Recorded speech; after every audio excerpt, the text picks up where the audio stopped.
hanya susu diolah menjadi keju.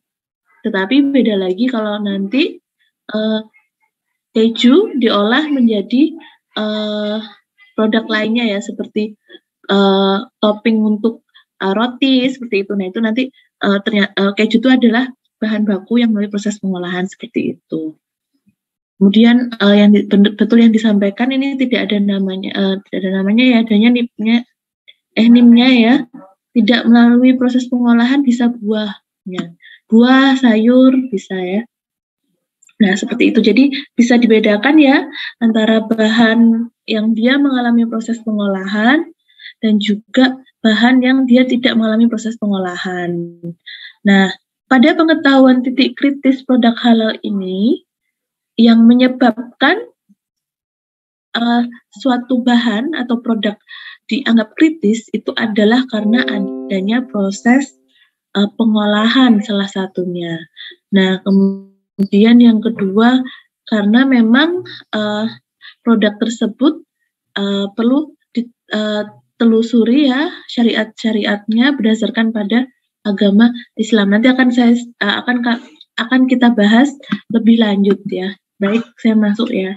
Jadi sebagai pendahuluan, persyaratan bahan halal ini ada fatwanya, yaitu berdasarkan pada fatwa MUI. Nah, apa itu halal ya? Jadi halal adalah apa yang agama Islam tidak larang untuk dikonsumsi. Jadi konteksnya di sini bukan hanya makanan dan minuman, tetapi bisa kosmetik, bisa produk atau barang atau jasa seperti itu. Jadi apa yang agama Islam tidak larang untuk dimanfaatkan atau dikonsumsi. Sebagai contoh ya, kalau selain makanan dan minuman kan sekarang sudah keluar ya produk filter air mineral halal seperti itu, kemudian kulkas halal. Nah, itu kan bukan makanan ya. Jadi konteksnya adalah apa yang kita gunakan, apa yang kita manfaatkan, itu agama Islam tidak melarangnya. Nah, yang menyebabkan keharaman itu sebenarnya apa? Jadi bisa diklasifikasikan menjadi najis, ya sesuai dengan surat Al-An'am, ya bahwa najis itu ada 3 ya kalau kita pelajari ya. Nah, di mana kalau najis yang dari babi dan juga anjing ya, jadi dari produk turunan babi dan juga anjing itu jelas hukumnya adalah haram. Nah, kemudian ada najis sedang ya. Nah, kemudian di sini najis juga bisa dihilangkan dengan sesuai dengan syariat ya, nanti tergantung pada case produknya apa. Seperti itu. Kemudian kotor dan menjijikkan. Jadi halal itu pasti berkaitan dengan yang namanya thayyib ya. Jadi halal pasti juga dia harus baik ya. Baik artinya adalah dia tidak kotor dan tidak menjijikkan. Kemudian tidak membahayakan kesehatan. Ya, jadi kalau kita lihat ya, kan bahan tambahan, kemudian obat itu kan ada dosisnya. Nah, itu maksudnya adalah supaya tidak membahayakan bagi kesehatan. Kalau misalnya dalam produksi produk pangan halal itu dia menambahkan suatu bahan atau suatu zat yang berbahaya bagi kesehatan, maka hukumnya menjadi haram ya, seperti itu. Kemudian memabukkan, suatu yang memabukkan itu jelas hukumnya haram.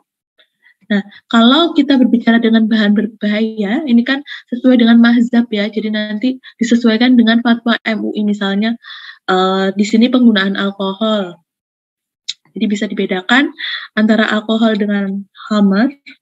Kalau khamr itu jelas haram, tetapi kalau alkohol yang dimanfaatkan selain dari minuman dari industri Hammer itu kan masih boleh asal kadarnya kurang dari 0,5%. Nah, hal-hal tersebut kan sesuai dengan fatwa. Jadi semuanya dikembalikan dengan fatwa dari MUI. Kalau untuk di Indonesia ya seperti itu. Nah, kemudian binatang buas. Nah, setiap binatang buas yang bertaring dan unggas yang bercakar tajam ini hukumnya adalah haram. Nanti akan kita bahas lebih lanjut, oke? Itu ya sekilas ya tentang apa saja sih yang hukumnya haram. Kemudian tujuan dari perkuliahan ini adalah mahasiswa dapat memahami dan memiliki keterampilan untuk mengidentifikasi titik kritis bahan. Jadi ada nanti bahan nabati, bahan hewani, bahan mikrobial, dan juga bahan lainnya ya. Kemudian mahasiswa dapat memahami ketentuan yang berkaitan dengan bahan-bahan untuk produksi halal. Selain itu, dari perkuliahan, mahasiswa memperoleh pengetahuan bahan untuk produksi halal. Jadi nanti kalau waktunya tidak cukup, kita bersambung. Karena untuk membahas tentang titik kritis bahan ya, kemudian titik kritis bahan dan produk, itu tidak bisa dilakukan hanya satu kali waktu seperti itu.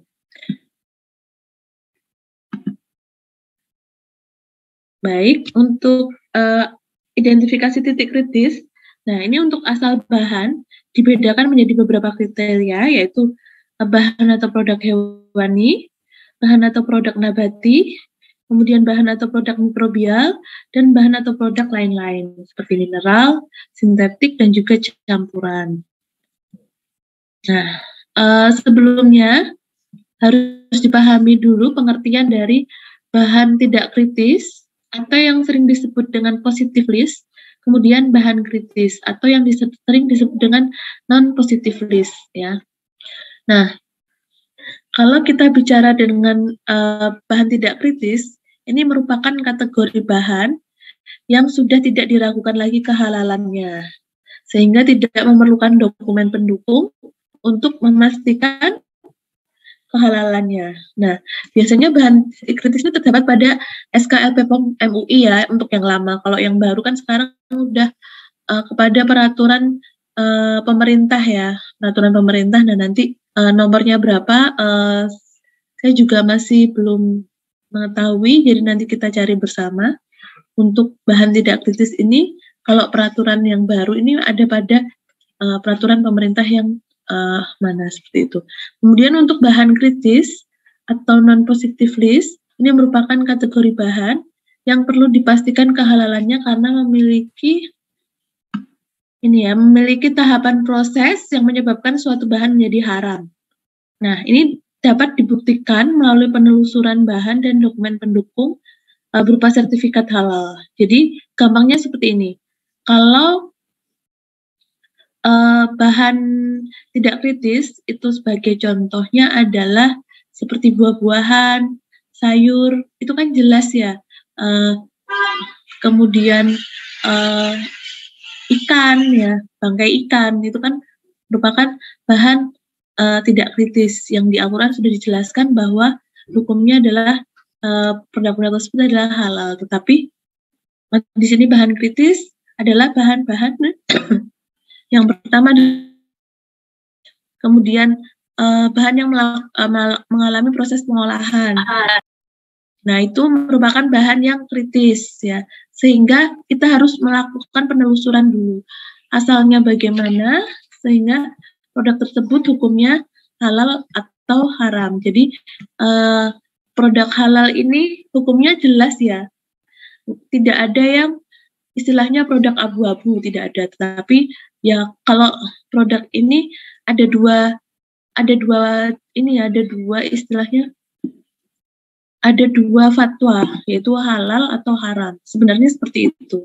Nah, yang menjadi abu-abu itu karena adanya proses pengolahan, sehingga produk tersebut sudah berubah wujud dari produk aslinya menjadi wujud dari bahan baku aslinya menjadi wujud bahan olahan atau menjadi produk olahan sehingga berbeda dari wujud aslinya. Nah, ini yang menjadikan produk tersebut abu-abu ya. Tetapi bisa telusur dari produk tersebut bagaimana hukumnya, apakah itu halal atau haram. Nah, untuk pengertian selanjutnya itu titik kritis. Titik kritis adalah suatu tahapan produksi di mana ada kemungkinan suatu produk menjadi haram ya. Jadi inilah yang nanti kita pelajari. Jadi ini hukumnya bagaimana?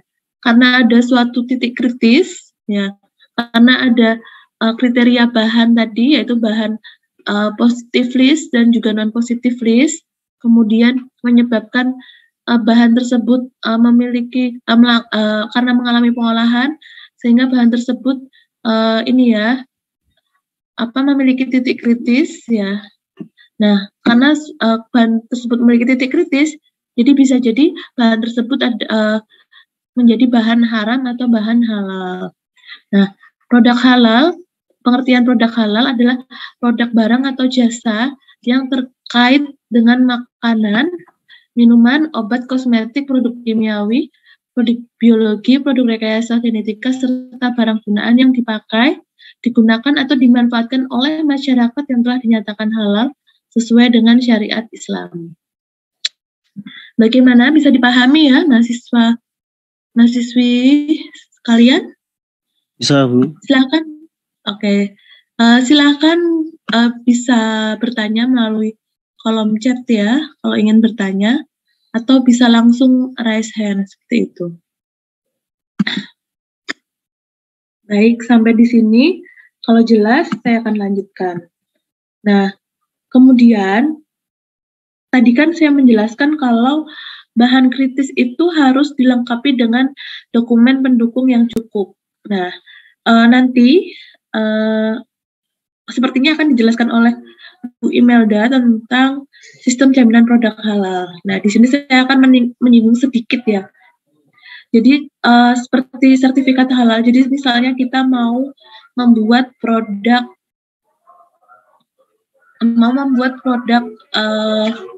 olahan, ya contohnya yang ada di kolom chat, coba saya cek. Contohnya adalah kedelai menjadi kecap. Nah, produk kedelai menjadi kecap ini, ya, ini kan melalui proses pengolahan. Nah, kita harus pastikan juga untuk kedelainya, apakah untuk kedelainya ini kan ada isu yang mengalami rekayasa genetika ya. Nah, itu kan perlu ditelusuri juga prosesnya seperti apa. Nah, apakah kedelainya ini dia memiliki sertifikat halal atau tidak? Ya, meskipun kedelai itu adalah positive list, tetapi misalnya kalau kedelainya itu diambil dari luar negeri, kemudian ada unsur rekayasa genetika ya pada proses penanamannya, maka perlu ditelusur juga untuk sertifikat halalnya. Nah, kemudian contoh yang lebih ini ya, yang lebih jelas lagi adalah ketika proses, nah ini nggak ada ya produk hewan. Kebanyakan adalah produk hewani ya. Contohnya adalah di sini warung sate ayam misalnya. Nah, apakah produk sate ayam itu halal atau haram? Itu kita bisa telusuri, misal dari ayamnya. Nah, bagaimana ayamnya disembelih? Nah, supaya lebih mudah lagi, yaitu bisa kita cek dari apakah proses penyembelihannya atau rumah potongnya itu dia memiliki sertifikat halal atau tidak. Nah, itu paling gampang seperti itu. Tetapi kalau misalnya memang dia tidak memiliki sertifikat halal, tetapi dia mengklaim kalau prosesnya halal, misalnya saya sembelih sendiri, nah kalian bisa cek proses penyembelihannya sesuai tidak dengan syariat yang ini ya, yang ditetapkan oleh MUI ya, seperti itu. Dan juga sesuai dengan syariat agama Islam ya, bagaimana cara menyembelih untuk produk hewani, misalnya membaca Bismillah ya, kemudian disembelih sampai dengan terputus ya 3 saluran seperti itu. Kemudian di sini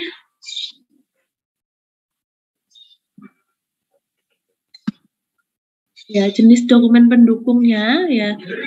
Ini kan ada misalnya yang tidak memiliki sertifikat halal yang saya jelaskan tadi ya contohnya. Jadi yang kita harus melihat dari prosesnya melalui diagram alir, kemudian spesifikasinya, dan juga pernyataan dari pelaku usaha. Seperti itu. Nah, untuk bahan kritis yang harus dilengkapi sertifikat halal ini adalah daging dan produk. Kemudian bahan yang umumnya diproduksi dengan proses yang rumit, karena ada proses pengolahan, nah itu harus ada sertifikat halalnya. Kemudian bahan yang sulit ditelusuri kehalalannya. Nah ini contoh untuk daging dan produk turunan hewan ini ada sosis, ada beef extract, beef powder, pokoknya yang ada produk-produk hewaninya ya. Kemudian gelatin dari kulit. Nah, enzim. Nah, bahkan piring yang kita gunakan itu, nah ada beberapa yang produksinya adalah dari tulang. Nah itu juga supaya jadi piring itu ada yang produksinya dari tulang. Nah itu kalau misalnya kita telusur, misalnya tulangnya itu sumbernya dari bahan yang tidak halal atau belum jelas atau bahan haram, misalnya dari tulang babi, tulang anjing seperti itu, maka hukumnya adalah haram piring tersebut. Ya, itu yang perlu diwaspadai.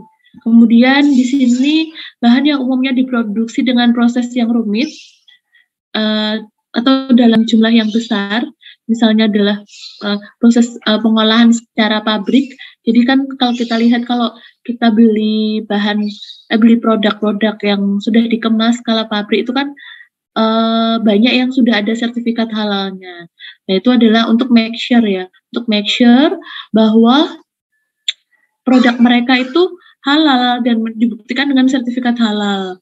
Nah tentunya itu juga menjadi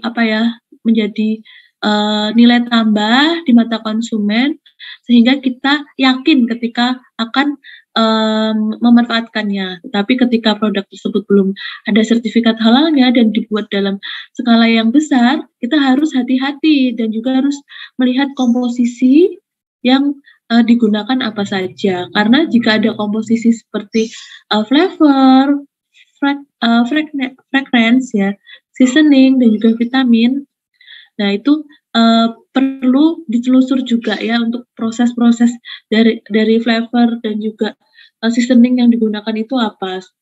Kemudian di sini bahan yang sudah ditelusuri kehalalannya, misalnya pada pembuatan whey protein ya, konsentrat protein ya. Nah dan juga pembuatan laktosa. Ini kan sulit ya untuk ditelusuri kehalalannya ya. Nah ini paling aman adalah cari yang sudah ada sertifikat halalnya, seperti itu. Untuk beberapa produk memang tidak bisa diklaim ya, untuk ini produk ini hukumnya tetap haram, ya meskipun misalnya dari sintesis ya, prosesnya adalah sintesis Bu, ini Bu, seperti rum butter yang sering ditambahkan pada produk cake ya, pembuatan kue Black Forest seperti itu. Nah itu dia meskipun melalui proses sintesis atau sintetis, tetapi tetap hukumnya haram ya, karena memang dari segi nama itu sudah menyalahi. Yang namanya rum itu kan produk olahan dari produk olahan Hammer ya, dan juga memabukkan. Dari segi nama sudah salah. Nah itu walaupun prosesnya sintesis tetap tidak bisa diklaim menjadi produk halal, seperti itu. Nah Ketentuan persetujuan bahan yang disertifikasi oleh lembaga sertifikasi halal yang statusnya adalah delisted ya atau suspended. Nah, sertifikatnya masih dinilai cukup sebagai dokumen pendukung selama sertifikat tersebut diterbitkan sebelum tanggal delisted atau suspended. Jadi, misalnya kita menggunakan acuan sertifikat halalnya A. Nah, sertifikat halalnya ini bisa jadi tetap bisa jadi dokumen pendukung tetapi sebelum diterbitkannya tanggal di mana produk tersebut merupakan produk suspended. Tetapi ini merupakan by case ya, by case dan jarang terjadi dan sebaiknya dihindari oleh produsen seperti itu. Nah, kemudian untuk persyaratan dokumen pendukung yang bukan merupakan sertifikat halal, ini memang harus diterbitkan oleh produsen bahan. Kemudian harus memuat informasi sumber semua bahan kritis yang digunakan. Jadi kalau misalnya tidak ada sertifikat halal, nah sertifikat persyaratan seperti LOA atau COA, nah itu dia harus harus mencakup hal-hal seperti yang ada di slide ya. Dan juga harus jelas diagram alirnya. Jadi kita lakukan proses telusur. Kemudian pengertian bahan yang diharamkan adalah bahan yang berasal dari hewan yang haram, meliputi bangkai, darah babi, atau hewan yang disembelih tidak sesuai dengan syariat yang ditetapkan. Nah, untuk bangkai ini, bangkai ikan tuh halal ya kalau bangkai dari ikan ya. Kemudian kalau yang di sini dari produk hewan selain ikan itu haram. Yang berasal dari tumbuhan yang diharamkan adalah bahan asal tumbuhan yang memabukkan atau membahayakan kesehatan bagi orang yang mengkonsumsinya. Jelas haram ya, sesuai yang saya jelaskan tadi. Kemudian bahan yang berasal dari mikroba dan bahan yang dihasilkan melalui proses kimiawi, proses biologi, atau proses rekayasa genetika seperti contoh kedelai tadi ya harus dipastikan itu diharamkan jika proses pertumbuhan dan atau pembuatannya tercampur, terkandung, dan atau terkontaminasi dengan bahan yang diharamkan. Jadi misalnya produk-produk mikrobia. Nah, kita memanfaatkan mikroba tertentu untuk memproduksi misalnya enzim ya, memproduksi enzim atau memproduksi produk makanan misalnya produk makanan sekarang yang ngetren ada probiotik dan produk makanan prebiotik ya. Nah, kita tidak tahu mikro itu melakukan proses pertumbuhan atau perkembangbiakannya itu dengan media apa. Nah, jika media pertumbuhannya itu ada media yang dari hewani, misalnya beef extract, pepton, itu kan jelas asalnya dari hewani. Nah, kalau misalnya tidak ada sertifikat halalnya, maka produk tersebut bisa menjadi produk haram. Ya, jadi seperti itu ya, jadi harus dipastikan. Kemudian di sini ya, selain itu syarat-syaratnya adalah halal zatnya, halal dalam memprosesnya, halal penyimpanannya, halal penyajiannya, dan yang paling penting adalah halal cara memperolehnya. Baik, sebelum masuk bahan atau produk hewani, saya akan menjelaskan singkat dulu ya, dari tadi kan ada bahan atau produk hewani, nabati, kemudian bahan mikrobial, dan juga bahan lainnya. Nah, silahkan kalau ada yang mau bertanya atau ditanyakan.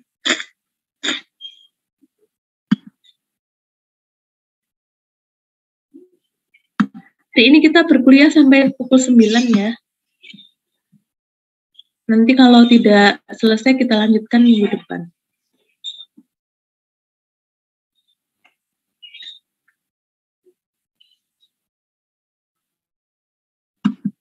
Cek, apakah suara saya masih terdengar? Terdengar, Bu. Dengar, Bu.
Halo, cek apakah suara saya terdengar?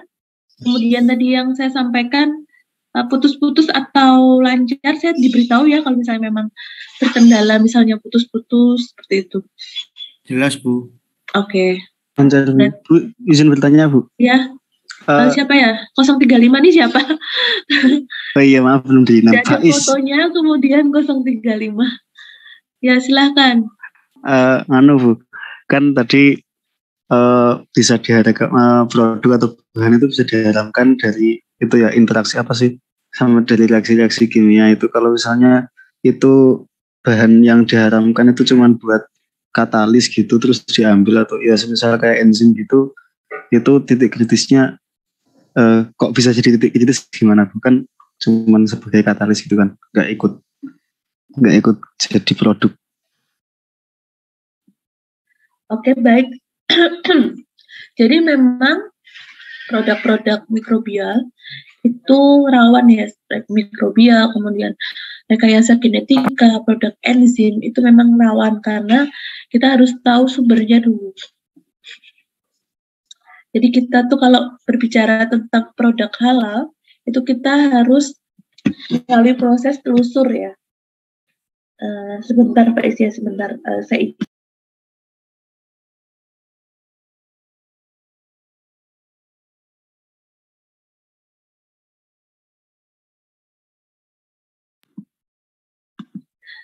mohon maaf, saya karena memang lagi flu ya.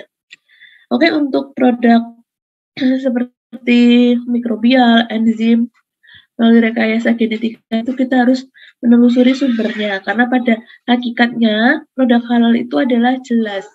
Jika produk halal itu tidak jelas, maka fatwanya akan menjadi abu-abu, sedangkan produk abu-abu itu tidak ada ya. Jadi yang ada produk halal ataupun produk haram. Nah, ketika masih menjadi hal yang abu-abu, maka kita harus menelusuri sampai bisa ditetapkan produk ini halal atau haram, seperti itu ya, yang perlu dipahami. Nah, untuk produk mikrobia, contohnya produk enzim ya, misalnya hanya untuk proses katalis, tetapi kan di sini kan dimanfaatkan ya. Jadi sama halnya dengan nanti akan ini ya, akan saya jelaskan lebih lanjut jadi materi yang berkaitan dengan produk mikrobial. Nah, akan tetapi kan digunakan atau dimanfaatkan. Nah, sama halnya jika memang nanti didapat bahwa enzim tersebut ternyata media yang digunakan untuk proses fermentasi menghasilkan enzimnya itu adalah sumbernya dari produk haram, seperti menggunakan misalnya di sini kan bisa kita lihat bahwa kita gunakan misalnya babi ya, sumber babi misalnya digunakan untuk produksi mikrobia tertentu atau produksi enzim tertentu, tetapi sumbernya dari produk-produk dari organ babi misalnya. Jelas-jelas itu haram, walaupun nanti hanya dimanfaatkan sebagai media. Nah, itu karena telusurnya adalah produk tersebut sudah hukumnya haram, maka akan menjadi haram. Kecuali jika nanti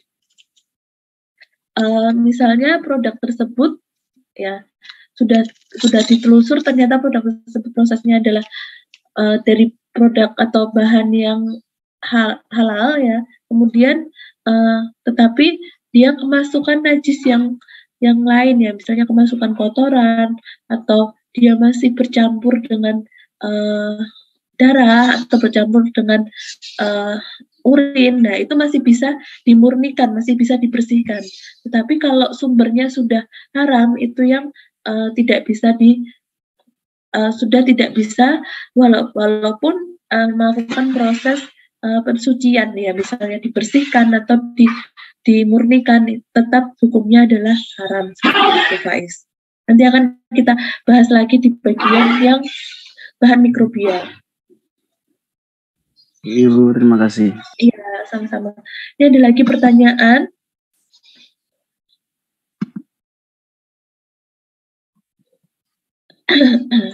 izin bertanya, jika produk tercampur dengan bahan haram maka menjadi haram.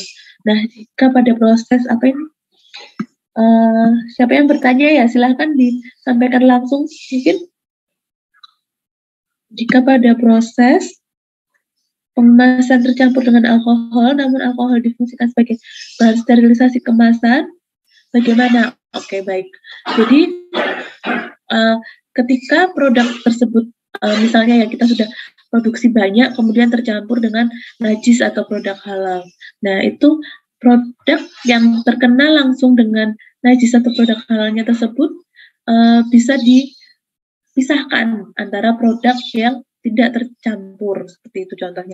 Tetapi misalnya ini untuk alkohol untuk sterilisasi kemasan ya, asal dia alkoholnya bukan dari industri khamar dan kadarnya ketika dilakukan pengecekan masih kurang dari 0,5%, itu masih tidak apa-apa.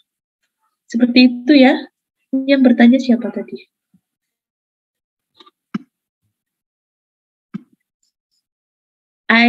Ayas ya? Ayasi atau gimana nih bacanya Ayasi ya? Nah, jadi seperti itu ya. Sudah menjawab?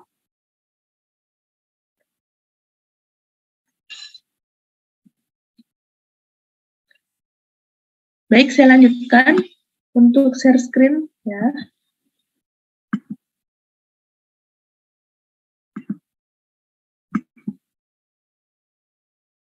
Yang pertama adalah bahan atau produk hewani.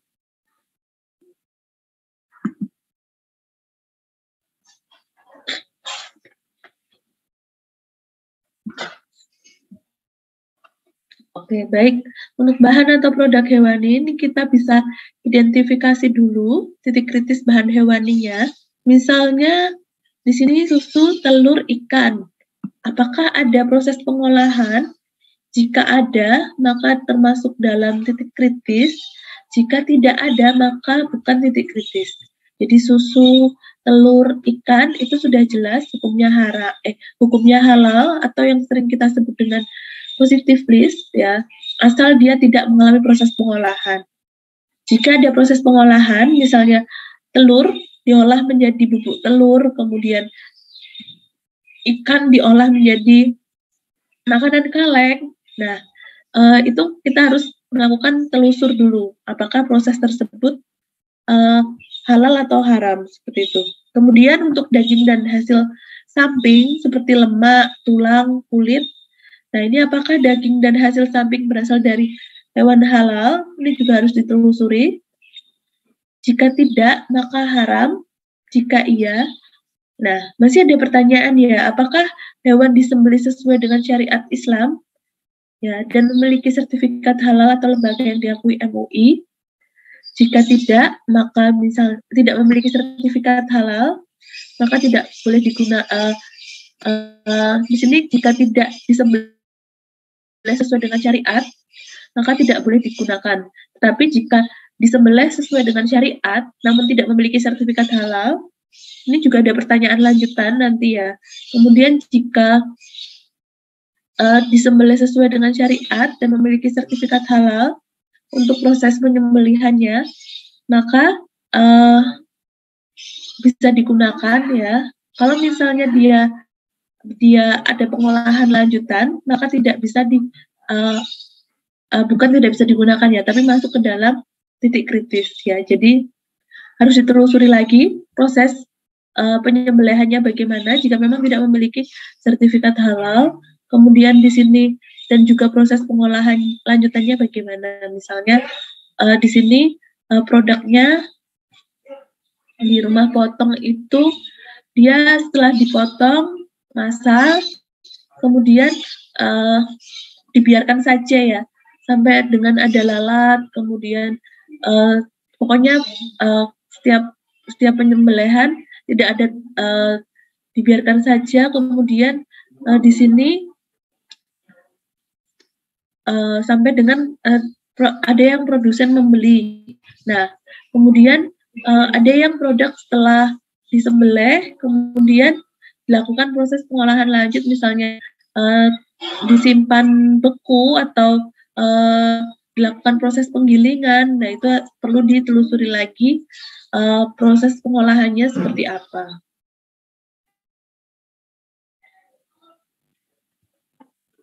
Nah, untuk bahan turunan hewani, ini sangat banyak ya. Nah, ini halal dan suci jika berasal dari hewan spesies halal dan disembelih sesuai syariat Islam.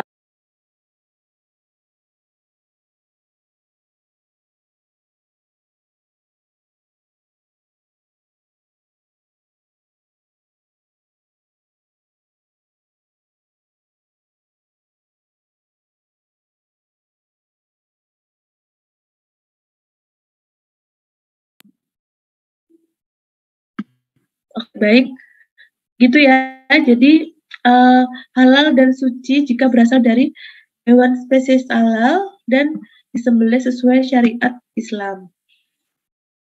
Yang ada pertanyaan, banyak dijumpai logo halal yang beragam. Bagaimana cara membedakan logo sertifikat palsu yang dibuat oleh oknum yang tidak bertanggung jawab? Untuk logo halal MUI itu kan sudah ada ya. Nah, kalian bisa cek ya logo resmi halal MUI-nya. Kemudian yang paling mudah adalah dicek nomor sertifikatnya. Jadi nomor sertifikatnya itu kita bisa masuk ke halalmui.org ya. ORG apa .go.id ya, saya lupa. Nah, nanti dicek saja. Di situ kita bisa masukkan nomor sertifikatnya. Kemudian akan muncul produsennya, kemudian masa berlakunya. Jadi untuk logo MUI yang memang digunakan untuk produsen yang tidak bertanggung jawab ini bisa kita telusuri. Begitu ya, sudah terjawab. Kemudian untuk bahan, kembali lagi ya, untuk bahan turunan hewani, halal dan suci jika berasal dari hewan spesies halal, jadi bukan anjing, bukan babi, dan disembelih sesuai syariat Islam. Kemudian bukan darah ya. Kalau darah jelas itu produk yang haram. Selain itu, tidak bercampur dengan bahan haram atau najis. Jadi misalnya di sini ada rumah potong hewan. Ternyata rumah potong hewan itu juga menyembelih babi. Nah, itu jelas sekali kalau akan terjadi proses yang namanya bercampur dengan bahan haram atau najis. Kemudian proses penggilingan, misalnya penggilingan bakso. Nah, ternyata dia menggiling hewan bakso dari hewan yang spesiesnya spesies haram. Nah, itu jelas sekali bahwa itu akan membuat produk kita otomatis bercampur dengan bahan haram. Tetapi misalnya pada penggilingan tersebut khusus menggiling hewan spesies halal dan disembelih sesuai syariat Islam, misalnya di RPH tertentu sudah memiliki sertifikat halal, kemudian juga menyediakan jasa penggilingan. Nah, itu kan bagus ya. Kemudian, nah itu sudah pasti bahwa produknya itu halal, kemudian bisa ditelusuri asal usulnya seperti itu. Nah, kebanyakan yang menjadi titik kritis adalah ketika kita menggilingkan bakso di pasar ya, jadi harus hati-hati. Kemudian komponen hewan yang dimanfaatkan ya, jadi apa saja sih pemanfaatan komponen hewan? Ada bisa daging, lemak, darah, bulu atau rambut, tulang, kulit, bisa trakeanya, bisa bulu atau wool, kemudian jeroan, susu, dan juga telur. Nah, ini merupakan komponen hewan yang sering dimanfaatkan. Jadi kita harus hati-hati ya. Sebagai contohnya adalah daging. Daging ini tetap ya harus berasal dari hewan halal. Kemudian penyembelihannya juga berdasarkan pada syariat agama. Kemudian pada produk daging ketika ditambahkan dengan seasoning ya atau bahan seperti MSG, kemudian seperti ekstrak daging ya, atau diolah menjadi ekstrak daging. Nah, ini perlu diwaspadai dan bisa menjadi titik kritis. Kemudian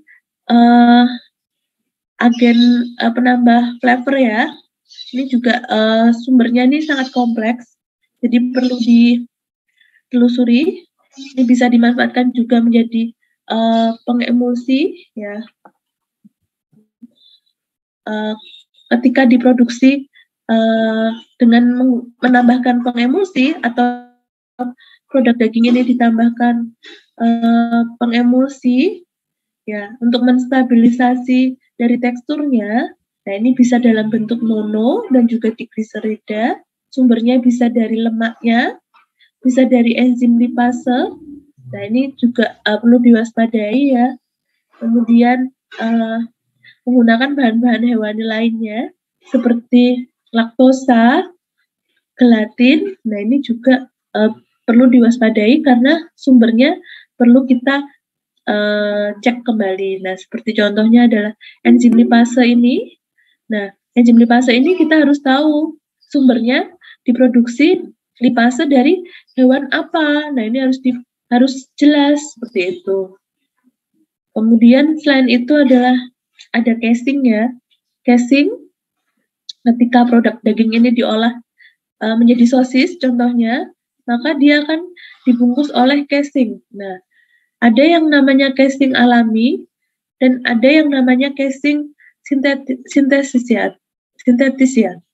Nah, untuk yang casing alami ini biasanya dari usus hewan ya. Dari ususnya hewan ini biasanya digunakan sebagai casing alami. Nah, ini memang rasanya enak ya. Daripada yang dari plastik ya, karena dari plastik ini ketika dipanaskan ada aftertaste dari plastiknya ya. Terutama jika plastik yang digunakan adalah plastik yang tidak tahan panas, seperti itu. Nah, ini juga harus hati-hati untuk sumber dari casingnya. Kemudian fasilitas-fasilitas yang digunakan, ini juga kita harus cek juga, misalnya apakah terpisah dari bahan yang haram ataupun najis.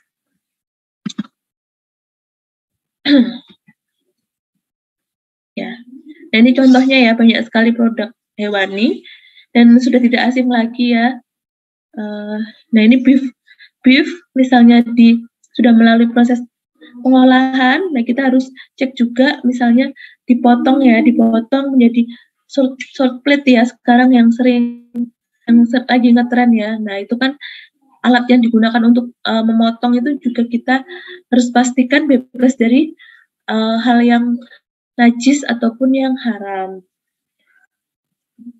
Nah, ini contohnya pada pembuatan frozen meat ya. Seperti pada diagram akhir pembuatan bakso, ini awalnya misalnya produk dagingnya itu di towing itu maksudnya adalah ketika produk itu disimpan beku, kemudian dibiarkan sampai produk tersebut tidak beku. Nah, itu namanya ditowing ya. Nah, kemudian dilakukan pengecilan ukuran, dipotong-potong misalnya, kemudian dilakukan penggilingan, nah, dilakukan proses mixing. Nah, pada proses mixing ini ada penambahan bahan-bahan, ya, seperti tepung, kemudian garam, es, kemudian penambah rasa. Nah, ini menjadi titik kritis ya, menjadi titik kritis ya untuk bahan bakunya tadi, yaitu proses dagingnya, kemudian seasoningnya dan juga flavornya. Tetapi untuk tepung tapiokanya ini juga menjadi titik kritis kalau menurut saya. Ya, tepung tapiokanya, garamnya, esnya itu juga menjadi titik kritis. Kita harus cek juga tepung tapioka yang digunakan itu apakah langsung dari pati singkong misalnya, atau yang sudah olahan di pabrik misalnya dengan merek Rose Brand misalnya, seperti itu. Nah, jika memang sudah olahan pabrik, maka tepung tapioka ini menjadi titik kritis. Sama halnya dengan garam. Jika garam ini sudah diolah melalui proses pengolahan industri ya, misalnya menjadi garam halus, garam meja. Nah, ini otomatis garam ini menjadi titik kritis. Untuk es ini juga sama. Kita harus tahu apakah esnya ini dari air sumur atau dari air mineral atau aqua galon atau air purify. Nah, itu juga kita harus tahu sumbernya. Jika esnya itu berasal dari air mineral ya, itu kita harus cek juga, harus telusuri juga untuk sertifikat halalnya. Karena apa? Air mineral itu kan air yang mengalami proses istilahnya air olahan ya, yang melalui proses olahan melewati mesin pengolahan. Yaitu ada proses-proses seperti proses yang membuat kritis adalah adanya arang aktif ya pada proses penyaringan. Nah, arang aktif inilah yang membuat air itu menjadi titik kritis. Karena kita harus jelas juga untuk sumber arang aktifnya ini berasal dari tulang atau berasal dari mineral yang lain yang sumbernya itu bagaimana. Nah, itu harus dipastikan. Paham ya sampai di sini ya. Kemudian setelah mixing dengan bahan-bahan yang tadi sudah dipastikan untuk bahan halalnya, kemudian dilakukan proses pembentukan, kemudian di sini proses perebusan, pengeringan, dan juga pendinginan ya. Kemudian dilakukan proses packaging. Nah, ini setiap proses ini juga kita harus lihat apakah proses ini terbebas dari bahan haram ataupun najis. Seperti itu.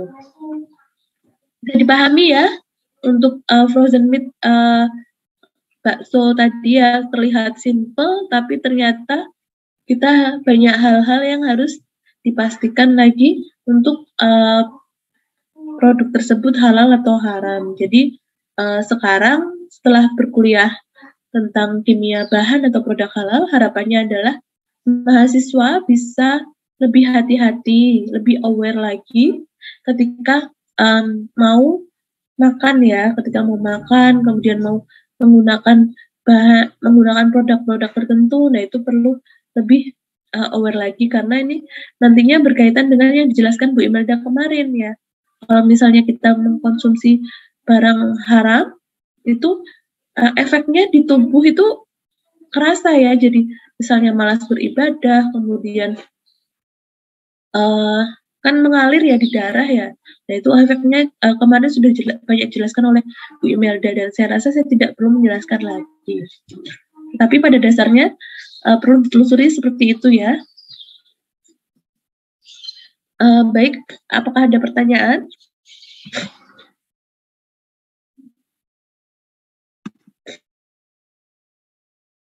Tidak, Bu.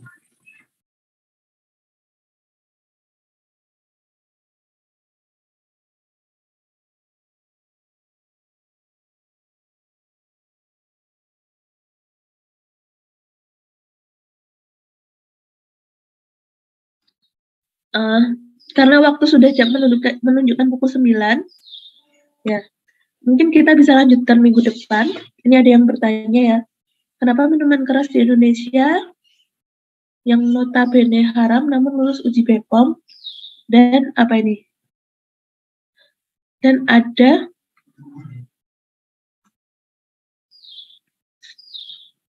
beberapa yang memiliki izin edar. Ini pertanyaan dari siapa ya? Dari Ayasi. Ya, oke. Jadi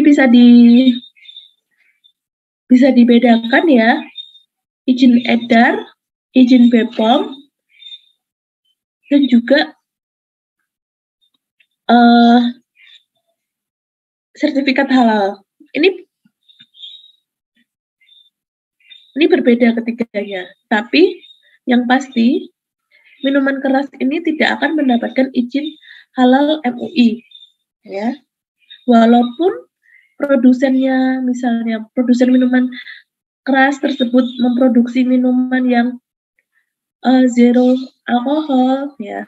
Tetapi jika masih memproduksi minuman keras atau masih memproduksi minuman yang memabukkan dengan brand yang sama, itu pasti tidak akan mendapat sertifikat halal dari MUI seperti itu.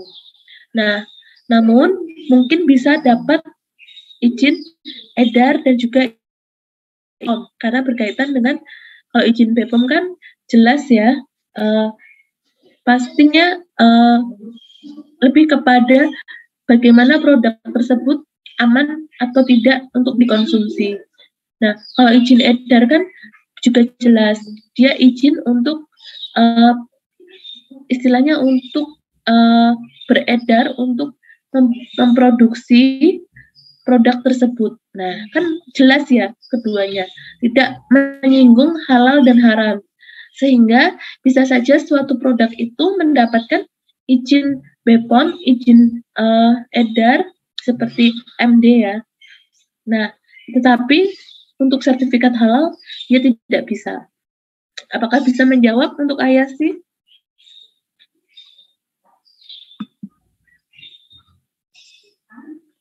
Oke, baik. Saya rasa sudah cukup dan semua pertanyaan sudah terjawab dengan baik. Dan juga waktu sudah menunjukkan pukul 9. Saya akhiri perkuliahan hari ini. Kita lanjut minggu depan. Terima kasih atas partisipasinya. Wassalamualaikum warahmatullahi wabarakatuh. Waalaikumsalam. Terima kasih, Bu.